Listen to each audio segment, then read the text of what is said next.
Bueno, como ya os ha comentado Valle, hoy empezamos capítulo, es el capítulo 24 y vamos a tratar de la identidad de los espíritus. Eh, Va compuesto por varios ítems del 255 hasta el 266.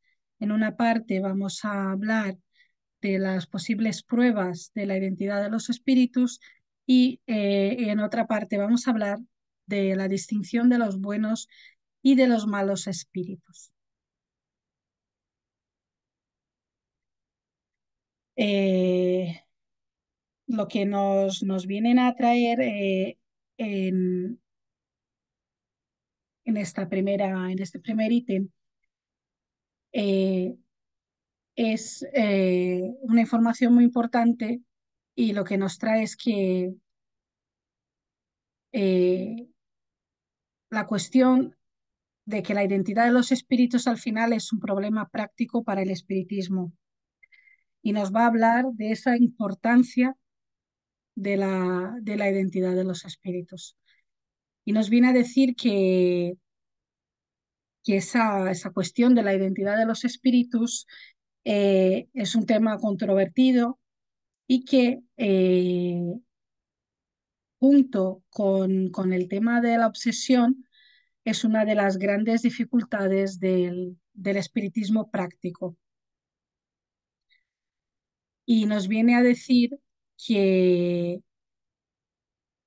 no es tan importante eh, tener una certeza absoluta de la entidad de la identidad de los espíritus que se están manifestando, que eso puede ser incluso una cuestión secundaria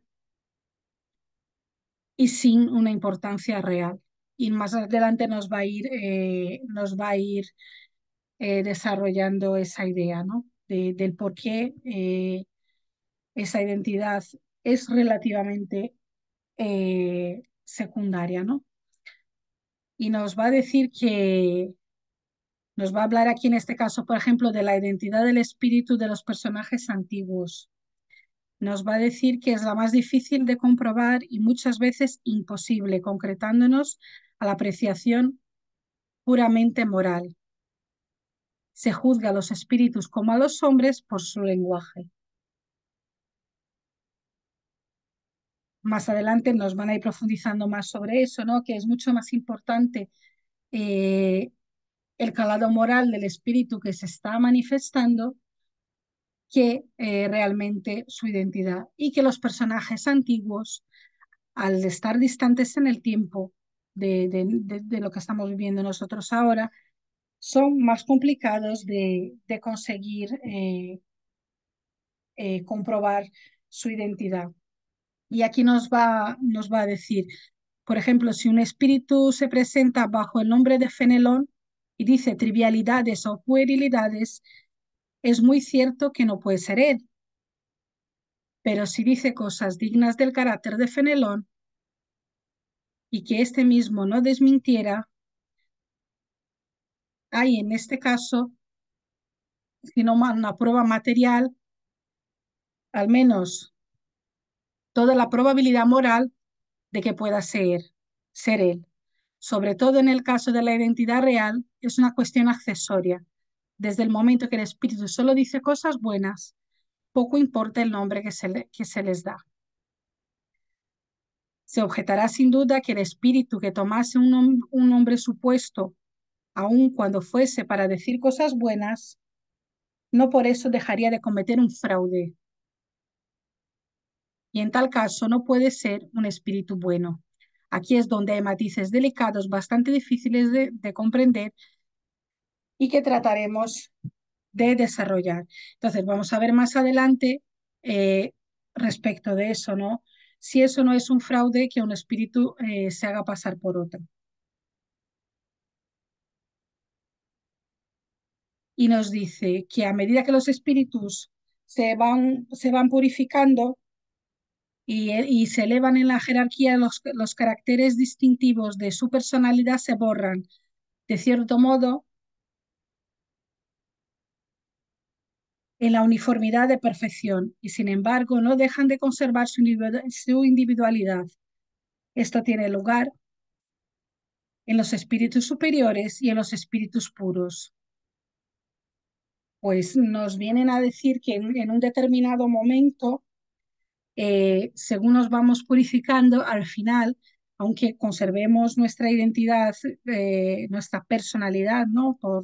Por así decirlo, aunque no somos personas, somos espíritus, pero nuestros rasgos distintivos, eh, por la forma de pensar y por la forma de actuar, vamos a ser muy, muy parecidos y va a haber una cierta uniformidad de perfección, como nos dicen, ¿no? Y, y nos dice que el hombre que tenía en la tierra, eh, en una de las mil existencias corporales efímeras por las que pasó, eh, va a ser una cosa enteramente insignificante, porque los espíritus son atraídos los unos hacia los otros por la semejanza de sus cualidades y que de ese modo van a formar grupos o familias simpáticas y que por otra parte, si vamos a considerar el número inmenso de espíritus que desde el origen de los tiempos pueden haber llegado al primer puesto, ¿no? Al puesto de los espíritus ya puros, y si lo comparamos con el número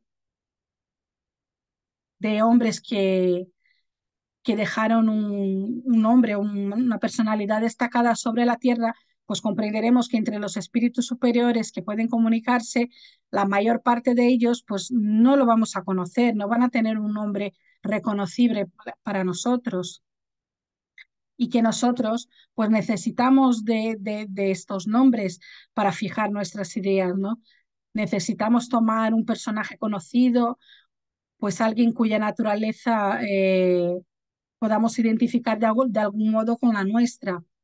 Y por eso eh, nuestros ángeles guardianes se dan a conocer muy a menudo con el nombre de uno de los santos que nosotros podamos venerar o algún santo por el que podamos tener simpatía. Eh, así, podemos ver, por ejemplo, que muchas veces el ángel de la guarda de una persona puede tomar el nombre de San Pedro. No va a haber ninguna prueba material de que sea San Pedro, que va a ser el apóstol que realmente tiene ese nombre, ¿no? Pero, pero lo más probable es que sea un espíritu completamente desconocido, pero que puede pertenecer o tener afinidad a la familia de los espíritus que San Pedro forme parte. Y de ahí sigue que cualquiera que sea el nombre el cual se evoca el ángel de la guarda, va a venir al llamamiento que se hace porque se le va a traer por el pensamiento. Ahí el nombre no va a significar nada. Entonces, lo que nos viene a decir aquí es que más que un fraude, como nosotros, dentro de nuestro entendimiento, no vamos a conocer todos los espíritus eh, que han llegado a ese primer puesto, ¿no? Como ellos mencionan aquí, no los vamos a conocer porque hay un número muy grande de espíritus desde el origen que han llegado ahí y hay un número muy pequeño de personas pues, que han quedado o que han perpetuado su nombre a lo largo de los tiempos para que nosotros podamos tenerlos como referencia y como nosotros, para fijar nuestras ideas o para tomar como un cierto orden de naturaleza o de identificación del nivel, por ejemplo, de ese espíritu, pues muchas veces necesitamos estos nombres para poder fijar nuestras ideas. Y nos va a decir que eso mismo también va a suceder siempre que un espíritu superior se comunique de forma espontánea bajo un nombre de un personaje conocido, ¿no? Nadie ni nada va a poder probar que sea el espíritu de aquel personaje que está diciendo que es, pero si no dice nada que desmienta la elevación del carácter de ese espíritu que se está comunicando, se puede presumir que sea él, como nos decía de Fenelón, ¿no? Si puede decir algo que Fenelón estuviera de acuerdo y según el calado moral del mensaje, pues puedes presumir o puedes decir que, que puede ser ese espíritu, ¿no? O un espíritu del mismo grado, quizás incluso enviado por ese espíritu que el espíritu comunicante toma el nombre, ¿no? Y nos dice que en resumen la cuestión del nombre es secundaria, pudiendo ser el nombre considerado como un simple indicio del lugar que ocupa el espíritu en la escala espiritista. Nos dice que la posición es otra cuando un espíritu de un orden inferior se reviste con un nombre respetable para dar autoridad a sus palabras. Y esto sucede con tanta frecuencia que no podríamos prevenirnos bastante contra esta clase de sustituciones, porque a favor de estos nombres prestados y sobre todo con la ayuda de la fascinación, ciertos espíritus sistemáticos más orgullosos que sabios procuran acreditar las ideas más ridículas. Pues entonces la cuestión de la identidad es como hemos estado diciendo, ¿no? Poco menos que indiferente cuando se trata pues, de instrucciones generales, pues, de una comunicación pues, que no profundiza en nada y que habla de todo en general, ¿no? Porque ya sabemos que los espíritus pueden sustituirse los unos a los otros sin mayores consecuencias. Sabemos también que los espíritus superiores forman, por así decirlo, pues un todo colectivo cuyas individualidades, pues con pocas excepciones, van a ser desconocidas para nosotros, ¿no? Y lo que nos interesa no es su persona, quién es ese espíritu, sino la enseñanza que nos va a traer. Y desde el momento que esa enseñanza es buena, poco nos va a importar si se llame San Pedro o San Pablo o, o quien sea, ¿no? Se le va a juzgar por la calidad de su comunicación y no por su título. Y nos pone aquí un ejemplo, Kardec, ¿no? Dice que si un vino es malo, el rótulo no va a hacer que ese vino sea mejor, ¿no? Entonces, si la comunicación es mala, porque tenga un nombre de quien sea, no va a hacer que la comunicación también sea mejor. Va a seguir siendo mala y no se va a poder atribuir a ese rótulo o a esa persona que supuestamente se está comunicando.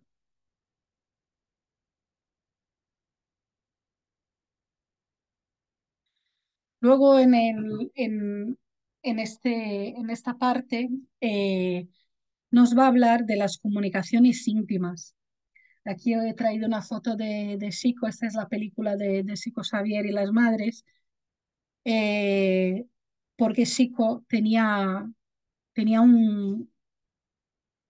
unos días especiales que él recibía a las madres que habían perdido a sus hijos y se quedaban todas allí sentadas y luego recibían las que les tocara, claro, recibir su comunicación, pues ahí la recibían.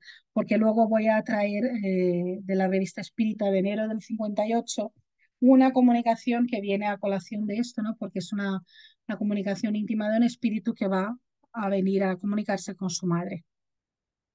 Nos dice que en cuanto a las comunicaciones íntimas ya es otra cosa, porque es el individuo, su misma persona, la que nos interesa.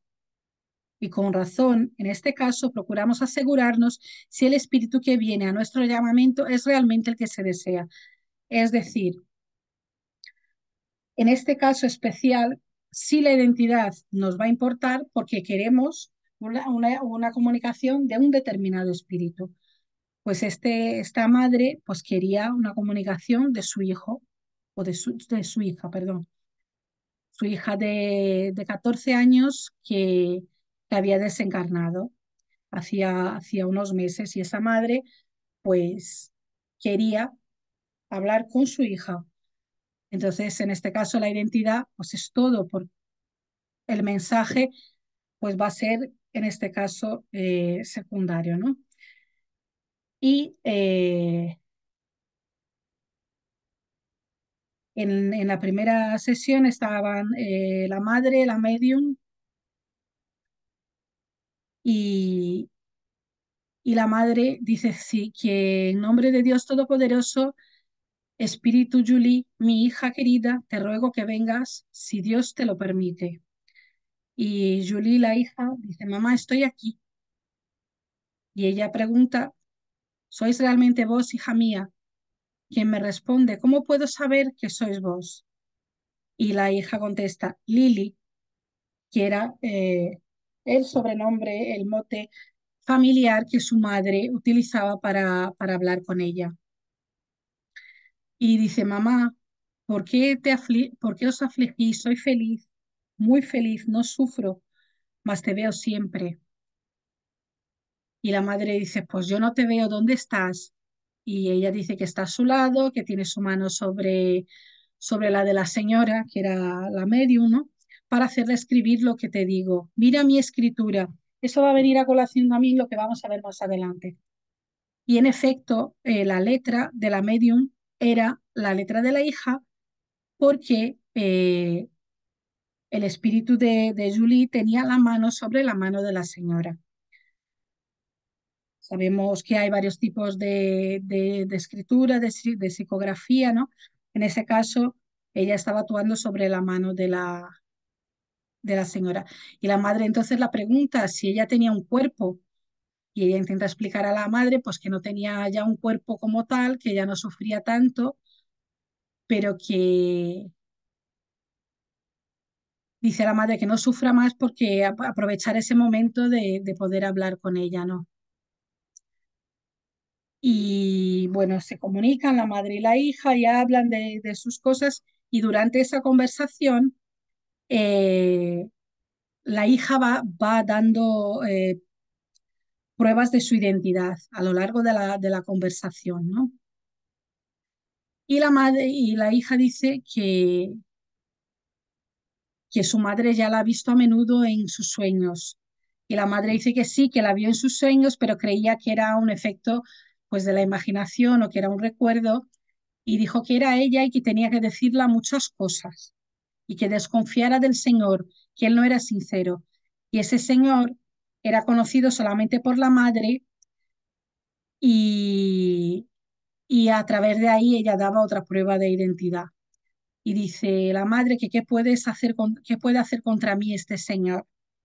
Y Julie la contesta que no puede decirla, que la está vedado, pero que solo puede advertirla que desconfíe de este señor.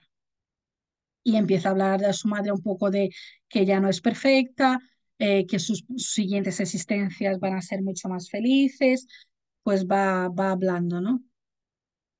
Y, y a través de esa conversación, pues ella va dando pruebas de su identidad a su madre, porque como hemos visto en este caso, la identidad sí era importante porque querían hablar con esta persona en especial. En este caso, el individuo era lo que era interesante, ¿no? Yo no he estado leyendo todo porque toda la comunicación porque es muy larga. Entonces, he pasado un poco por encima y he hecho un poco un resumen, ¿no?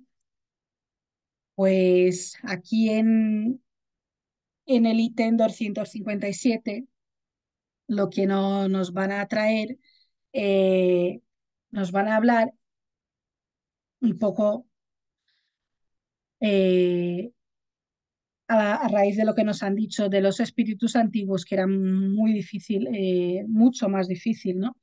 Poder comprobar su identidad. Aquí nos van a decir que se puede comprobar con mucho más facilidad la identidad cuando estamos hablando de espíritus contemporáneos, ¿no? Porque el carácter y las costumbres se conocen porque al haber desencarnado hace poco, tampoco han tenido tiempo de despojarse de las costumbres y de lo que, los caracteres que tenían en su última encarnación en la Tierra, se van a dar a conocer por estos rasgos, ¿no? Y van a dar más señales o más ciertas señales de su identidad, ¿no? Y, y así el espíritu va a poder dar más pruebas sobre las preguntas que se le puedan hacer. Pero nos advierte que el espíritu no va a contestar las preguntas simplemente porque las hagamos. Él solo va a contestar si le conviene. Y, y nos dice que determinadas preguntas que se hagan muchas veces van a herir al espíritu comunicante y por eso se deben evitar. Porque el espíritu cuando se despoja de su cuerpo muchas veces no ha perdido la susceptibilidad y se va a incomodar eh, con estas preguntas que sobre todo que van a tener por objeto poner a prueba su identidad, ¿no? Eh, y se van a hacer muchas veces preguntas que si la persona estuviera viva delante de nosotros no nos hubiéramos atrevido a hacerlas porque además sería una falta de educación, ¿no? Y entonces, ¿por qué las hacemos cuando estamos intentando averiguar la identidad de una persona ya después de su muerte, ¿no? Y nos dice este ítem, ¿no?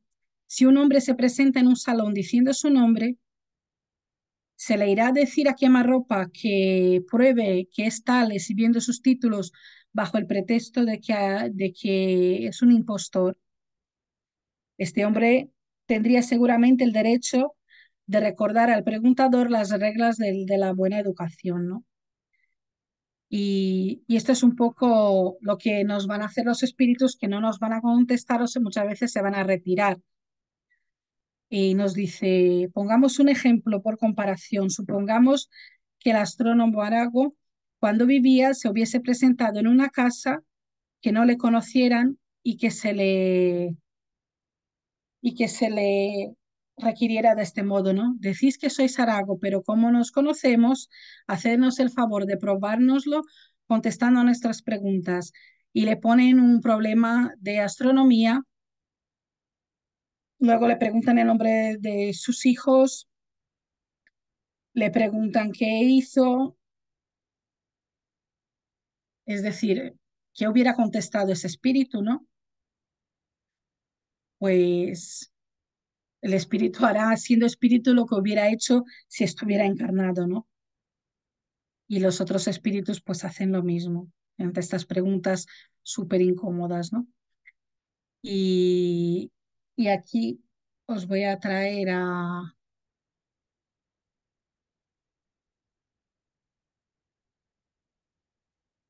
comentar un artículo de la revista Espírita de marzo del 62, pero que no esté Cristino, si está, que tape los oídos. Es un espíritu que, al que se le va a intentar constatar la identidad y se llama Carrer, Carrer, digo yo.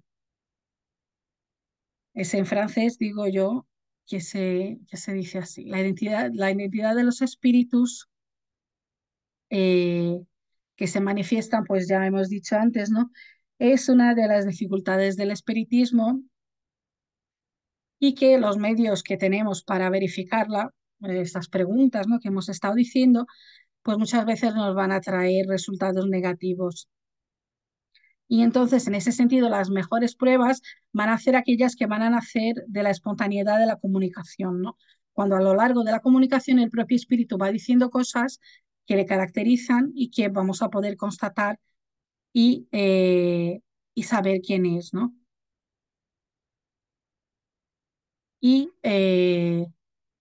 y vamos a repetir lo que ya se ha dicho antes, ¿no? que la identidad de los espíritus que han vivido en épocas remotas y que vienen a dar enseñanzas, es casi imposible establecer esas identidades, ¿no? Y que a los nombres que no se debe atribuir más que una importancia relativa, porque lo que va a importar es lo que ellos dicen, si es bueno o malo, si es racional o ilógico, si es digno o indigno del nombre que ha firmado. Y la cuestión va a estar siempre ahí, ¿no? En el mensaje en sí. Y que eso no sucede con los espíritus contemporáneos, porque, como ya habíamos dicho, el carácter, los hábitos son conocidos por nosotros y van a poder probar su identidad a través de las peculiaridades, de detalles y de particularidades que no vamos a poder obtener cuando las solicitamos preguntando.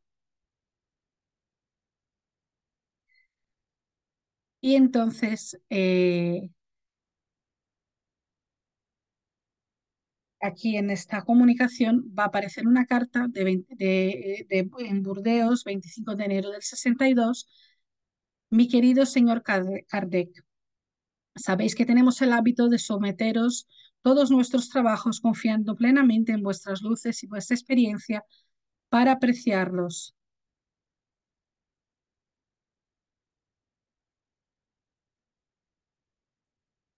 Así, cuando para nosotros se trata de impactantes hechos de identidad, nos limitamos a darlos a conocer en todos sus detalles. El señor Guipón, inspector de contabilidad de la Compañía de Ferrocarriles del Sur de Francia, miembro del grupo director de la Sociedad Espírita de Burdeos, me escribió la siguiente carta, fechada el 14 de este mes. Mi estimado señor Sabot, permitidme dirigiros el pedido de evocar en la sección al espíritu Carrer, subjefe del equipo de la estación ferroviaria de Burdeos, muerto al efectuar una maniobra el 18 de diciembre último. Adjunto un sobre separado con los detalles de los hechos. Aquí es importante lo que dice. Que adjuntaban en un sobre separado los detalles de los hechos que deseaba que fueran constatados. Y pienso que los mismos serían para nosotros un tema serio de estudio y de instrucción. Os agradecería mucho, igualmente, si solo abrierais el sobre después de la evocación.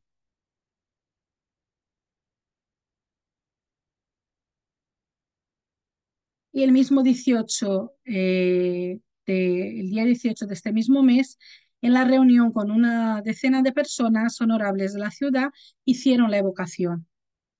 Y le evocan y dice, evocan al espíritu Carrer y él responde, estoy aquí. ¿Cuál es vuestra posición en el mundo de los espíritus? Y él contesta, no soy feliz ni infeliz. Además, estoy frecuentemente en la tierra.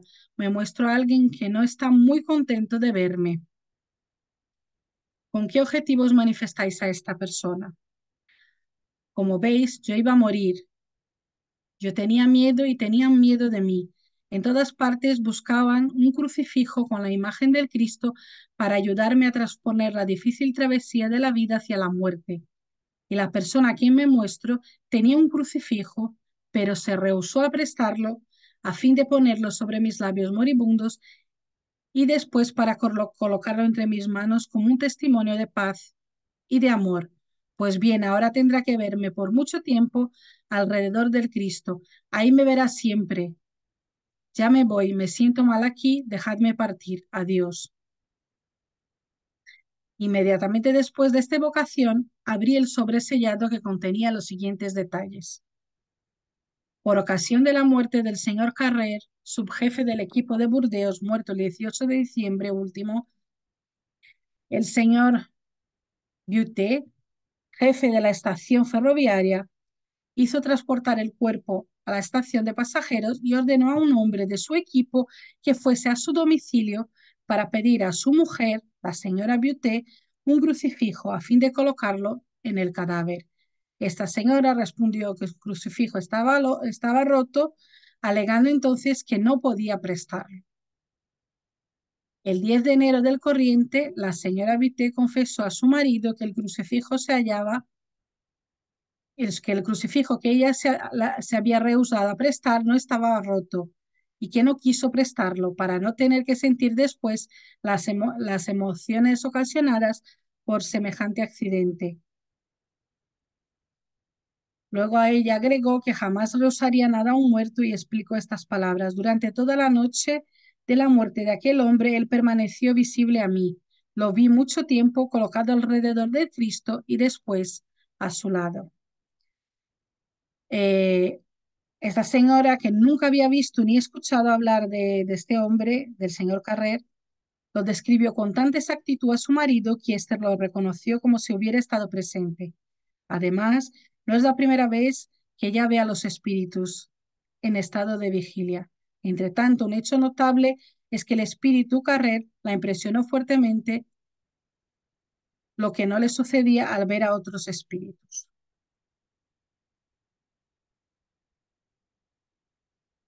Y sigue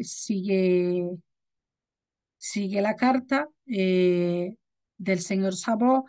Él pone la identidad de las personas y bueno, nos aparece un comentario final en este, en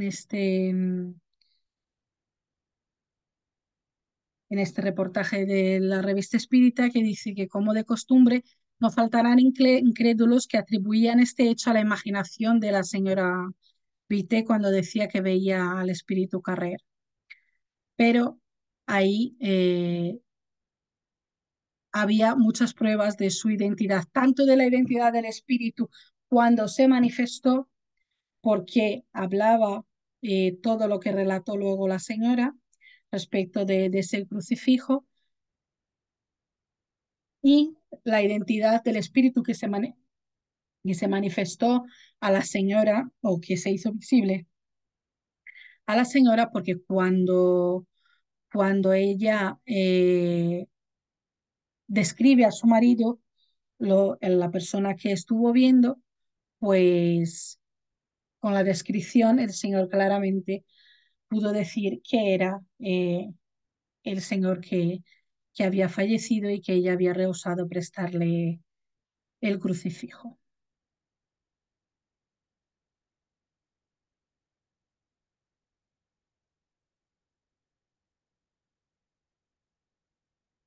En, en el ítem 258 del libro de los medios nos van a hablar eh, de estas preguntas y de la forma de comportarnos con los espíritus para respecto de su identidad y la reacción de ellos hacia nosotros, ¿no?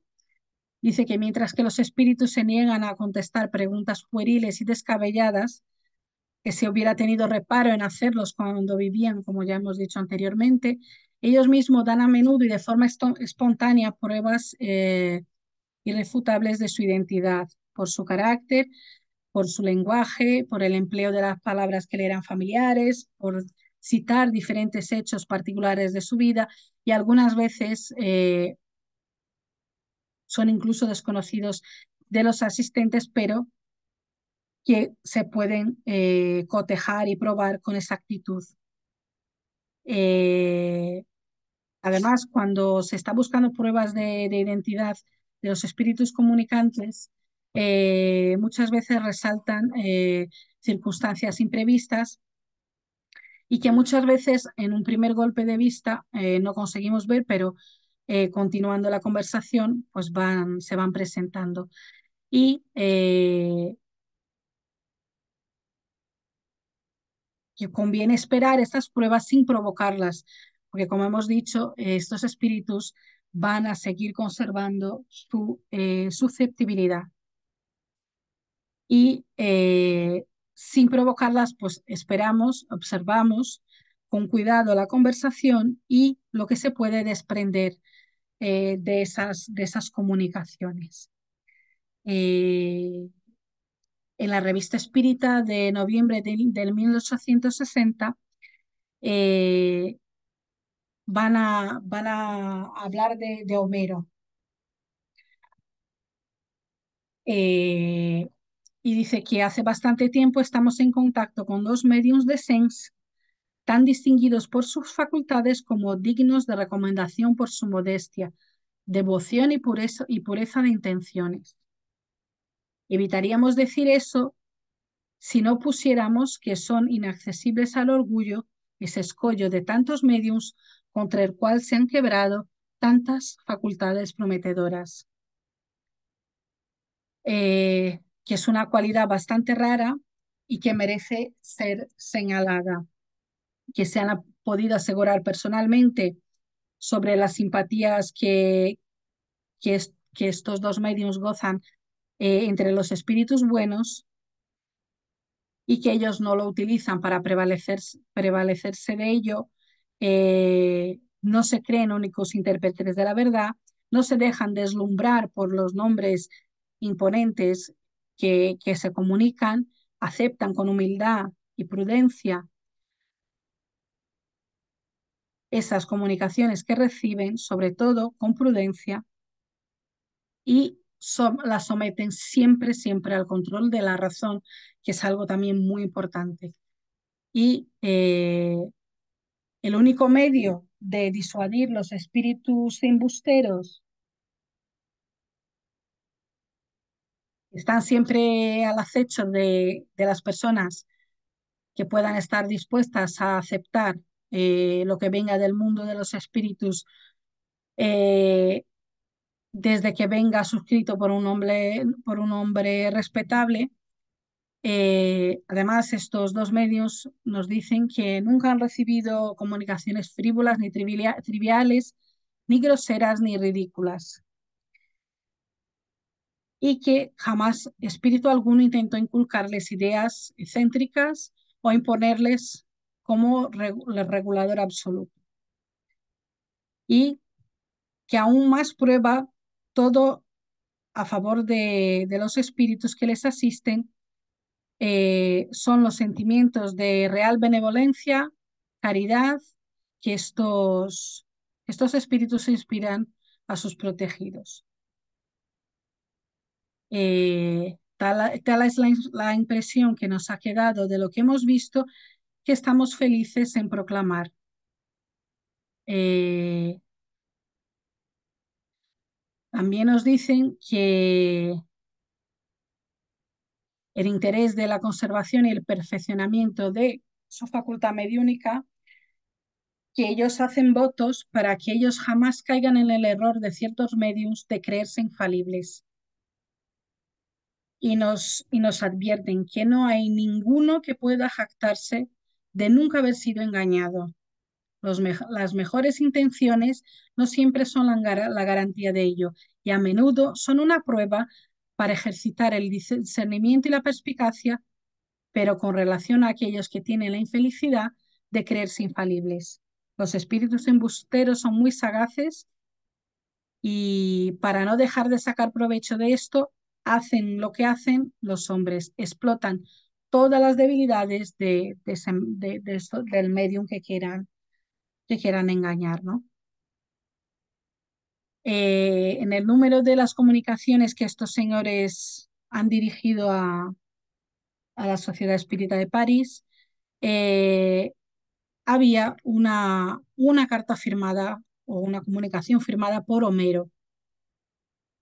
Y aunque no presente nada muy saliente bajo el aspecto de las ideas, pareció merecer una atención particular porque tenía un hecho notable que hasta cierto punto podía ser considerado como una prueba de identidad.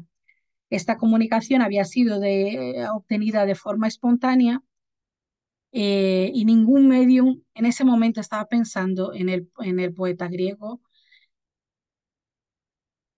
y esa misma comunicación había dado lugar a diversas preguntas, eh, que ellos creyeron que se debían reproducir aquí, ¿no?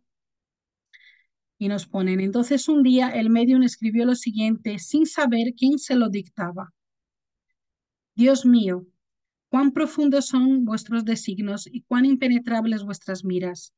Los hombres han buscado en todos los tiempos la solución de una multitud de problemas que aún no han sido resueltos. Yo también he buscado durante toda mi vida y no he podido resolver el que parece ser el menos de todos, el mal, aguijón del cual os servís para impeler al hombre a hacer el bien por amor. Aún muy joven, conocí los malos tratos que los humanos hacen sufrir los unos a los otros, sin segundas intenciones, como si el mal fuese para ellos un elemento natural. Entre tanto, no es así, ya que todos tienden hacia el mismo objetivo que es el bien. Se hieren mutuamente y al despertar reconocen que han maltratado a un hermano. Pero no nos cabe cambiar vuestros decretos. Nosotros no tenemos sino el mérito o el demérito de haber más o menos resistido la tentación, y como sanción de todo esto, el castigo o la recompensa. He pasado mis primeros años entre los juncos de Melés. He sido bañado y arrullado muchas veces por sus olas. Es por eso que en mi juventud me llamaban Melesígenes. Al ser este nombre desconocido para nosotros, solicitamos al Espíritu que consintiera darse a conocer de una manera más precisa. Y el Espíritu contesta: mi juventud fue arrullada en las olas, la poesía me ha dado cabellos blancos, es a mí que vosotros llamáis Homero. Fue una gran sorpresa para nosotros porque no teníamos ninguna idea de ese sobrenombre de Homero. Después lo encontramos en el diccionario mitológico. Y continuamos con las preguntas. ¿Podrías decirnos a qué debemos la felicidad de vuestra visita espontánea? No pensábamos de manera alguna en vos en este momento, por lo que os pedimos perdón. Y Homero contesta: es porque vendré a vuestras reuniones, ya que uno siempre va a los hermanos que tienen el propósito de hacer el bien. Rogamos vuestro permiso para que no habléis de los últimos momentos de vuestra vida terrena. Y Homero contesta: amigos míos, Dios permita que no tengáis una muerte tan desdichada como la mía. Mi cuerpo murió en la última en la última de las miserias humanas. En tal estado, el alma pasa por una turbación. El despertar es más difícil, pero también es mucho más bello. Cómo Dios es grande. Que Él os bendiga, lo ruego desde el fondo de mi corazón. Los poemas de la Ilíada y la Odisea que nosotros tenemos son exactamente los mismos que habéis compuesto. Y Homero contesta: no, ellos han sido trabajados. Y le preguntan: varias ciudades se disputan el honor de ser vuestra cuna. ¿Podríais esclarecernos con respecto a eso? Y él contesta: buscad la ciudad de Grecia que tenía la casa del cortesano Clínax. Fue él quien expulsó a mi madre del lugar de mi nacimiento, porque ella no quiso ser su amante. Y sabréis en qué ciudad he nacido. Si ellos se disputan ese supuesto honor, pero no disputaron el haberme dado hospitalidad. He aquí los pobres humanos, siempre con futilidades, pero nunca con buenos pensamientos. Y nos pone una observación.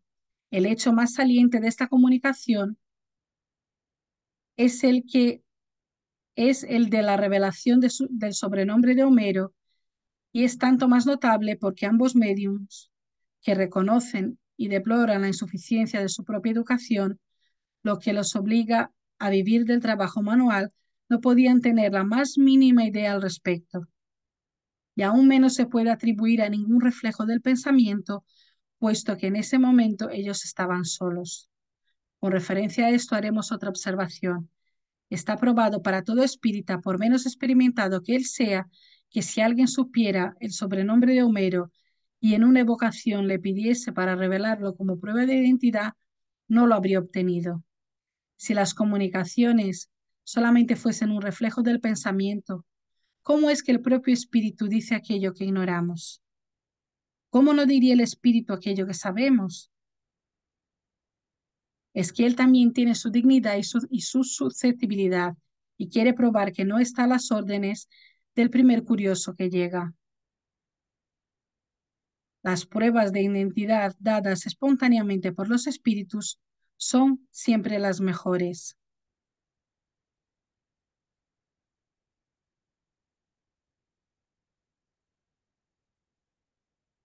El ítem 259 nos va a hablar de los espíritus que no son espíritus buenos, que no vienen con intención de comunicarse ni de hacer nada bueno, y que en algún momento o en algunas ocasiones se utiliza eh, para poder asegurar esa identidad. Cuando un espíritu dice ser alguien, les hace jurar por el nombre de Dios Todopoderoso que es esta persona, ¿no? Y nos dice así el ítem. El medio que se emplea algunas veces con buen resultado para asegurar la identidad cuando el espíritu que se comunica es sospechoso consiste en hacerle afirmar en nombre de Dios Todopoderoso que es el mismo que se nombra. Porque lo que sucede a menudo es que el que utiliza un nombre supuesto, un nombre que no es suyo, va a retroceder ante un sacrilegio, o antes tener que jurar por Dios Todopoderoso algo que no es verdad. Y después de haber empezado a escribir, pone yo afirmo en nombre de, y empiezan a salir líneas de como de cólera, de no poder afirmar en nombre de Dios que es quien está diciendo que es, ¿no? Y el espíritu se evade por una cuestión realmente moral. Y hay también espíritus que no son tan escrupulosos y juran y perjuran todo lo que se les pida, pero es mentira. Entonces aquí nos dice, uno de ellos se comunicó a un medio diciendo que era Dios, y el medio, muy honrado por un tan alto favor, no vaciló en creerle. Evocado por nosotros, no se atrevió a sostener tal impostura y dijo, yo no soy Dios, pero soy su hijo. Y le preguntan, entonces, ¿sois Jesús? Esto no es probable porque Jesús está colocado muy alto para emplear un subterfugio. ¿Os atrevéis pues a afirmar en nombre de Dios que sois el Cristo? Yo no digo que sea Jesús, yo lo que digo es que soy hijo de Dios, porque soy una de sus criaturas. Debe deducirse de eso que si rehúsa un espíritu afirmar su identidad en nombre de Dios, es siempre una prueba manifiesta de que el nombre que ha tomado es una impostura, pero que la afirmación solo es una presunción y no una prueba cíclica.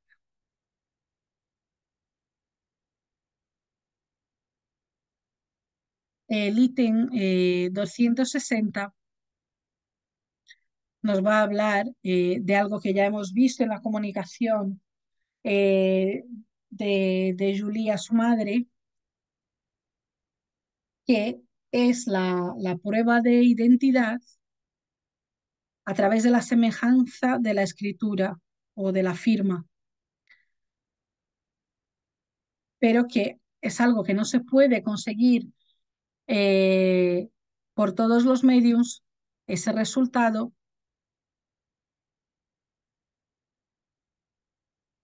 y también va a depender de muchas circunstancias.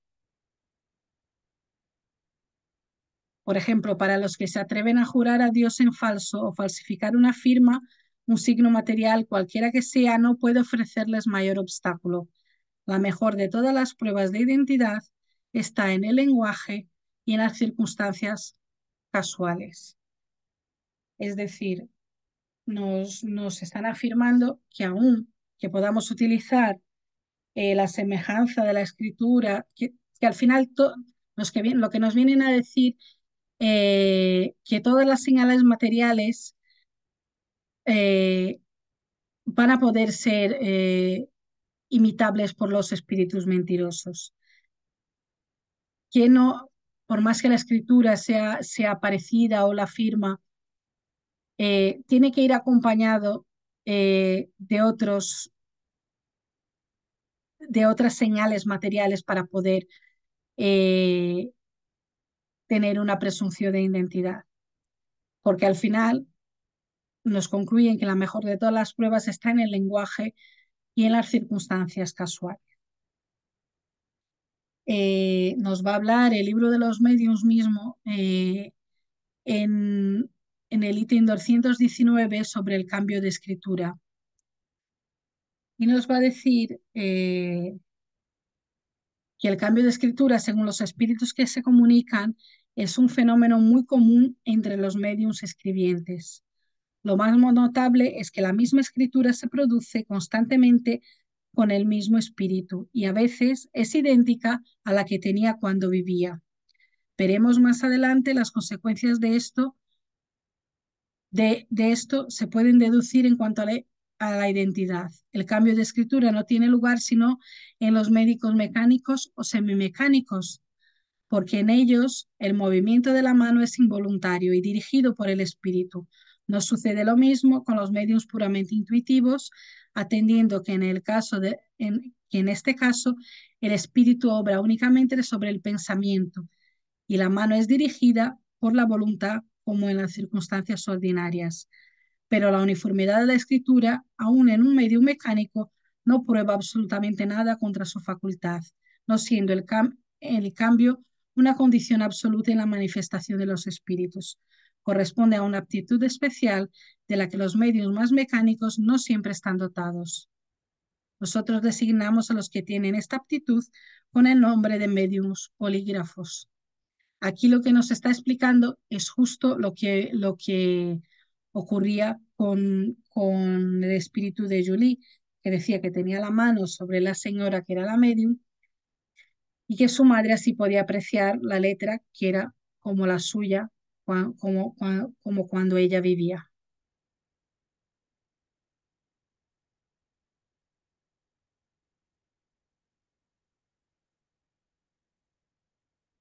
En el ítem 261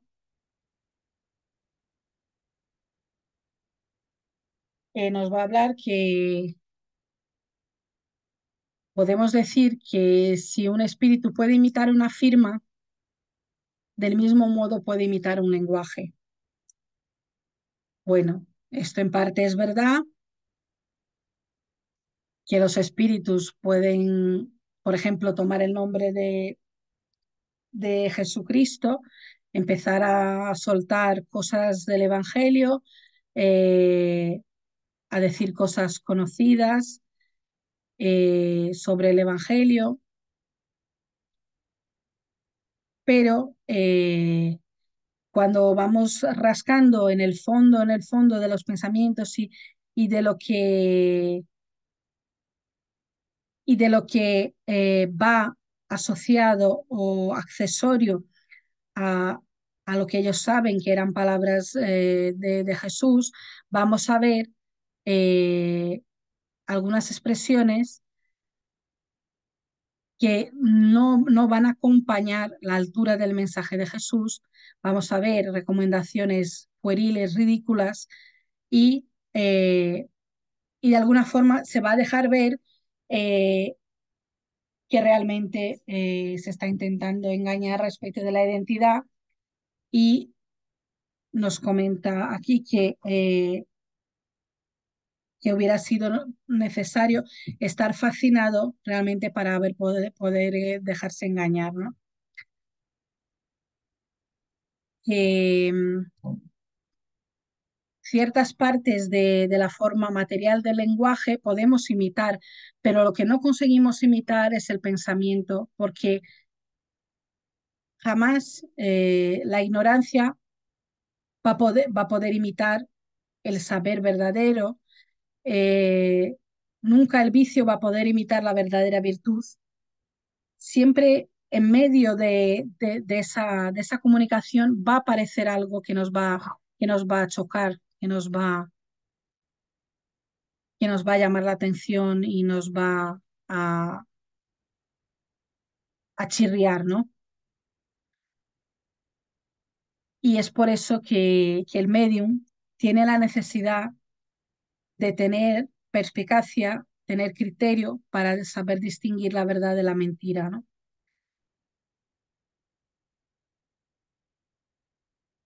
Los espíritus mentirosos, los espíritus perversos son capaces de todo, ¿no?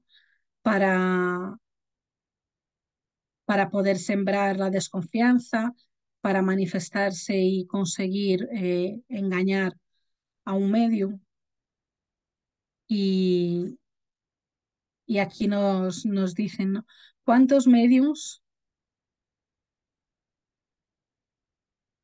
han tenido comunicaciones apócrifas firmadas por Jesús, María o algún santo venerado, ¿no? Que, que hay cosas que se caen por su propio peso, pero por si no se cae, que estemos atentos, que entre medias algo aparecerá, que al final la mentira no se puede mantener lineal y aparecerá el tema, ¿no?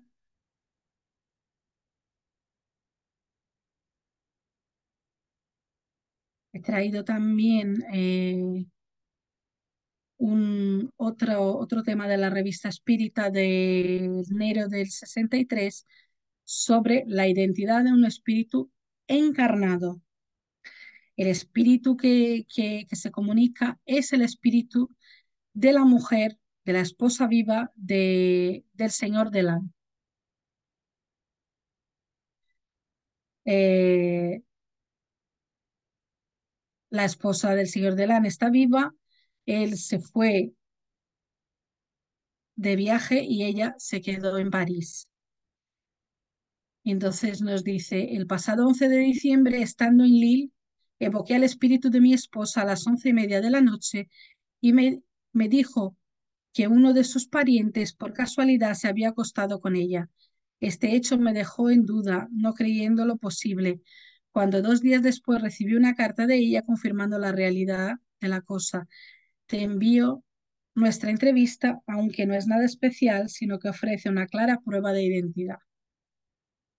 Está ahí, querida amiga, y ella contesta, sí, mi gordo, era su forma cariñosa de llamarle, ¿no?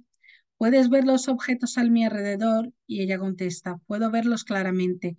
Estoy feliz de estar contigo. Espero que estés bien abrigado. Eran las 11:30 de la noche y no había fuego en la habitación. Y él estaba envuelto en el abrigo y se había quitado la bufanda. ¿Estás feliz de haber venido sin tu cuerpo? Y ella contesta, sí, te lo agradezco. Tengo mi cuerpo fluídico, mi perispíritu. Y él pregunta, ¿me estás haciendo escribir y cuál es tu posición? Y ella contesta, hacia ti, ciertamente, que a tu mano le sigue costando, que a tu mano le sigue costando caminar. ¿Estás dormida? No, todavía no estoy dormida del todo. Tu cuerpo te está frenando. Sí, mi cuerpo está un poco enfermo, pero mi espíritu no sufre. Y él la pregunta, ¿tuviste la intuición durante el día que te evocaría esta noche? Y ella contesta que no. Sin embargo, no puedo definir quién me dijo que te vería.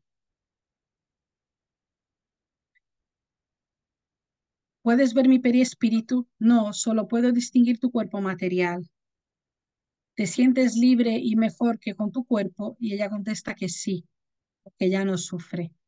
¿Ves espíritus a mi alrededor? Y ella contesta que no, pero que tiene muchas ganas de verlos. ¿Tienes miedo de estar sola en casa? Y ella contesta, Adele está conmigo. Esta persona, pariente nuestra, nunca duerme en casa, la vemos muy pocas veces. Es un comentario que él pone. ¿Cómo es que Adele está contigo? ¿Está durmiendo contigo? Sí, por casualidad, contesta ella. ¿Eres realmente tu querida esposa quien me habla? Y ella dice, sí, soy yo. Claro, la contestación de que su prima estaba allí eh, le hace, le hace poner en duda ya si era ella o no era ella. Y, y entonces él la pregunta si quiere que invoque a mi ángel de la guarda para comprobar tu identidad. ¿Te molestará? Y ella contesta, puedes hacerlo. Y él, a su ángel de la guarda, le pregunta, ¿es realmente el espíritu de mi mujer que me acaba de hablar? Y, y recibe la contestación, es tu mujer la que te habla y se alegra de verte. Y vuelve a preguntar a su mujer, ¿has visto a mi ángel de la guarda? Y ella contesta que sí. Resplandece de luz, simplemente apareció y desapareció. Y nos ponen una observación, que si este control se hubiera limitado a la respuesta del ángel de la guarda, habría sido del todo insuficiente. Sido necesario controlar a su vez la identidad del ángel de la guarda, cuyo nombre perfectamente podría haber usurpado un espíritu engañoso. No hay nada en su simple afirmación que revele su calidad. En tal caso, siempre es preferible que lo revise un medio un extraño que no esté bajo la misma influencia. Invocar uno mismo un espíritu para controlar a otro no siempre ofrece suficiente garantía, sobre todo si se pide permiso a aquel de quien se sospecha. En la circunstancia de que se trata, la encontramos en la descripción que el espíritu del ángel de la guarda, un espíritu engañoso, no podría haber asumido este aspecto celestial. Se reconoce además en todas sus respuestas su carácter de verdad que el engaño no puede simular.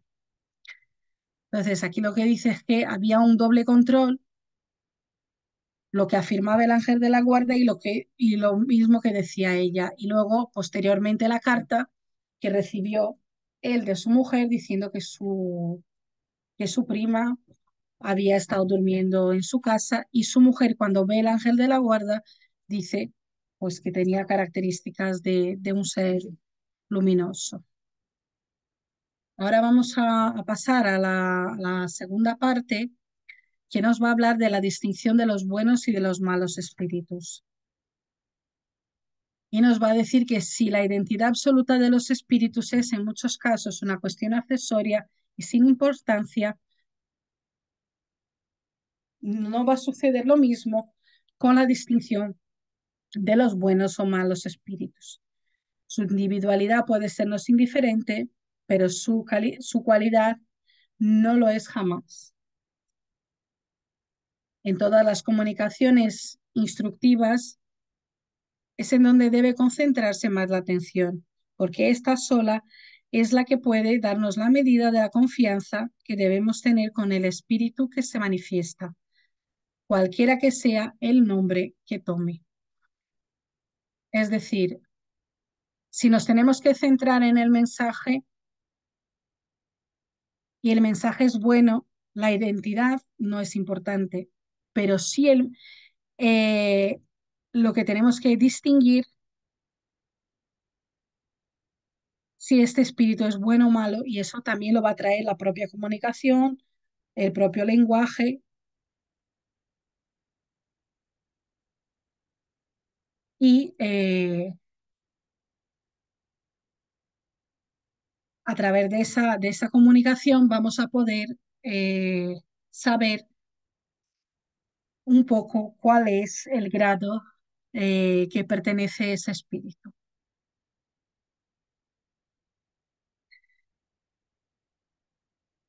Ya hemos dicho anteriormente, cuando hablábamos de las pruebas de identidad, que juzgamos a los espíritus como debemos juzgar a los hombres por el lenguaje, ¿no? Eh, Vamos a suponer, aquí nos ponen este ejercicio, ¿no? Vamos a suponer que un hombre recibe 20 cartas de personas que son desconocidas por el estilo, por los pensamientos, por multitud de señales, al final va a conocer las que son las personas que son instruidas, las que son ignorantes, las que son finas o maleducadas, las que son superficiales o las que son profundas, las que son frívolas, las que son orgullosas, las que son formales, las que son ligeras. va a tener un poco las características de estas personas a través de su lenguaje y a través de su mensaje en estas cartas, ¿no? Y nos dicen que lo mismo va a suceder con los espíritus, que debemos considerarles como corresponsales que jamás hemos visto y debemos preguntarnos qué es lo que pensaría del carácter de un hombre que dijera o escribiera lo que está plasmado en ese mensaje, ¿no? Y que se puede poner como regla invariable y sin excepción que el lenguaje de los espíritus está siempre en razón de su grado de elevación. Los espíritus realmente superiores no solo dicen grandes cosas, sino que las dicen en términos que excluyen de la manera más absoluta toda trivialidad. O sea que por buenas que sean eh, estas cosas, si están empañadas, este mensaje está empañado por una sola expresión que pueda denotar bajeza o una señal indudable de la inferioridad de ese espíritu, y ya con mucho más razón si el conjunto de las comunicaciones pudiera ir en contra de la decencia por su grosería, ¿no?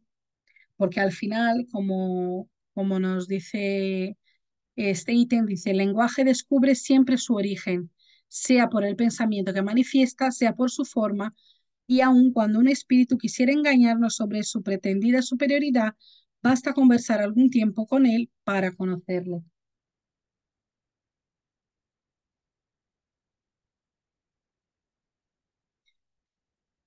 El ítem 264 nos va a hablar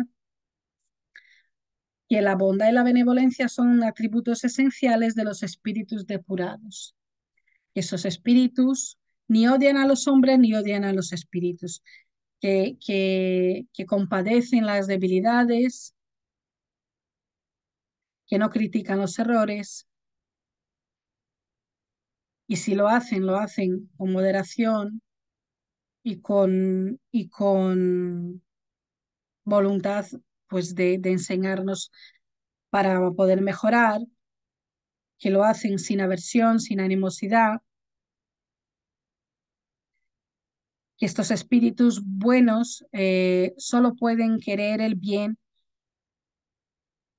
tanto de los encarnados como de los desencarnados, solo pueden decir cosas buenas y en consecuencia todo eso se va a deducir del lenguaje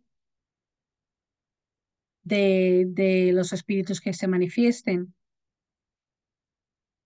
Si se manifiesta falta de bondad y benevolencia, pues ese mensaje jamás va a poder venir de un espíritu bueno. También el ítem 265 lo que nos alerta es que la inteligencia no tiene nada que ver con la moral y nos dice que la inteligencia está lejos de ser una señal cierta de superioridad, porque la inteligencia y la moral no siempre marchan juntas. Que un espíritu puede ser bueno, benévolo y tener conocimientos limitados. Hemos visto antes, ¿no? En la clase de Sara, no se puede discutir para nada la moralidad y la bondad del espíritu de Bernardín. Sin embargo, era una persona muy, muy sencilla, eh, que viviría en el campo o que tendría una vida muy sencilla. Sin embargo, su moralidad estaba por encima de todo, ¿no? Y nos dice que mientras que un espíritu, bueno, me repito un poco, ¿no? Mientras que un espíritu puede ser bueno y benévolo y tener conocimientos limitados, mientras que un espíritu puede ser inteligentísimo, instruido, culto y puede tener una inferioridad moral muy, muy, muy grande.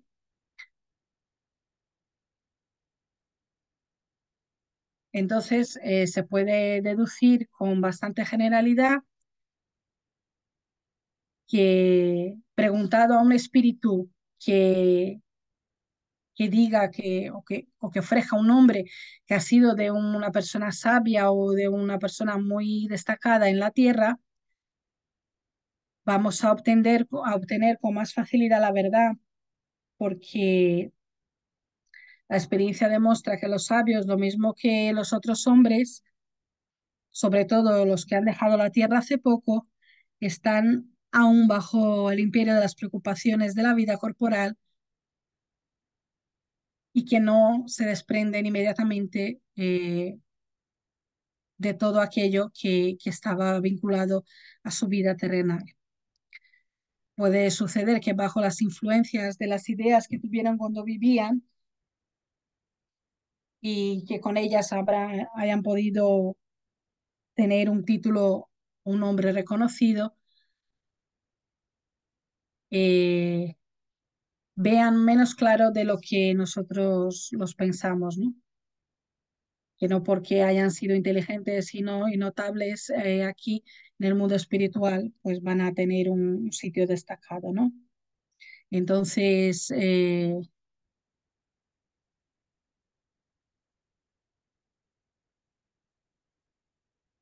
último ítem, el 166, nos va a hablar de la necesidad de someter siempre las comunicaciones a un examen escrupuloso.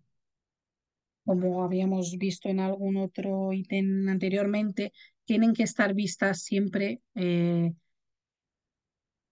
a la luz de la razón, ¿no? Sometiendo las comunicaciones a un examen escrupuloso, escudriñando y analizando el pensamiento y las expresiones,